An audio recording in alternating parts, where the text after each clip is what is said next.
आज आपण तुमच्या या भेंडी या पिकामध्ये उभा आहोत. तर सर्वप्रथम सुरुवातपासून सांगा, भेंडीचं बियाणाची आम्हाला माहिती सांगा इतर शेतकऱ्यांना, आणि त्याला दिलेल्या औषधाची ट्रीटमेंट पण सांगा. बियाणं हे एक राधिका नावाची व्हेरायटी आहे. बरं. ज्यावेळेस याची लागवण केली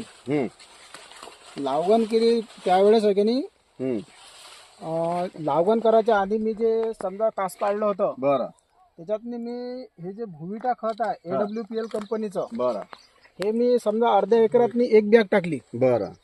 याचा डिफरन्स किती आहे एका तासाचा? डिफरन्स हा 4 फुटाचा. 4 फुटाचा अंतर आहे. त्यामध्ये एक भुविटाची बॅग सोडली आहे.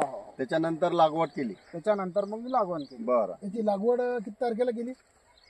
लागवड आता समजा मे महिन्यात झालेली आहे. म्हणजे बाया हे तोडीच करू शकत नाही. सोबतच आपले चक्रे सर आहेत, पोलीस पाटील. तुमचं काय मत आहे भेंडी बद्दल पाहिल्यानंतर? आता आम्ही असं सरळ झाड वाढलेलं पाहिलं, भेंडी बदलण्यानी पाहिजे. एवढे चमत्कार सोबतच आमचे बोरकर सर आहेत पातूरून. तुम्ही सर पाहिला आजपर्यंत असा प्लॉट? नाही, मी माझ्या आयुष्यात तर अशी भेंडी पाहिलीच नाही. कधी ब्रँचिंग झालेली तर काहीच नाही. सांगितल्याप्रमाणे सरळच भेंडी पाहिली, अशी आळी नाही पाहिली. खरंच पाटलांचा अनुभव चांगला आहे आणि प्लॉट तर अप्रतिमच आहे. रिझल्टही छान आहे.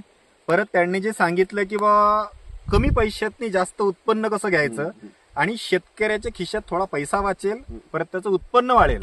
जर आपल्याला हीच प्रयोग किंवा हाच प्लॉट जर आपल्याला करायचा असेल तर तुम्ही अवश्य जे SPL म्हणजे AWPL चं जे प्रोडक्ट आहेत हे वापरा आणि असाच तुम्ही सुद्धा रिझल्ट घेऊ शकता.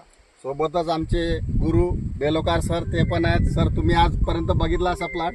सर, आता कसं आहे, शेतकऱ्यांचा जर रासायनिक मुक्त शिवार जर होत असेल आणि ऑर्गॅनिक कडे जर शेतकऱ्याकडे जर तो वळत पर्याय बी असेल, नाहीये. पर्याय नाही, तर त्यामुळे जे कमी खर्चात जर उत्पन्न आपल्याला ऑर्गॅनिक मधून जर मिळत असेल तर तो नक्कीच रासायनिक मुक्त शेत आपण करू शकतो आणि आपलं शिवार फुलवू शकतो. चालते. खूप खूप धन्यवाद सगळ्यांचे. धन्यवाद.